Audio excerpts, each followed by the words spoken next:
Hello guys, and welcome back to this channel. Where today guys, I'll be showing you how to check Skrill Balance.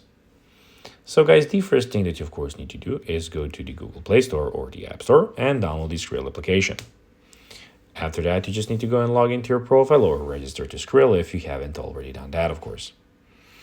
But now guys, let's see what we actually have in front of us here.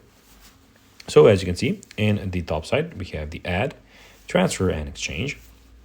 In the bottom tabs, we have the Home, Card, Crypto, Sports, and Rewards tabs. But now, guys, let's see how you can actually go and check Skrill Balance. So, guys, the first thing that you need to do is go to Skrill website or open Skrill mobile app and log into your account, as I already told you in the start of this video. Once logged in, your account balance will be displayed on the main dashboard. So as you can see, your balance is here. We have the main dashboard on the home screen. You have I have it in euros. So as you can see, I have 0.00 euros.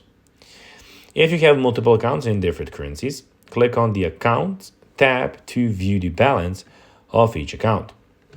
So if you have more of them, you can of course go and add them, add more currencies, select payment method, continue. You can always do those things. So guys, that will be everything for this video. I hope that you found this video informative and entertaining, guys. If you did, don't forget to like this video, share it, subscribe to the channel, and put the notifications on, as guys, this really helps us grow our channel. So if you have a few seconds, it will be pretty cool if you could do this for us. So guys, that will be everything for this video. I hope that you enjoyed it. And guys, as always, I'll be seeing you in the next video on this YouTube channel. Until then, as always, bye guys.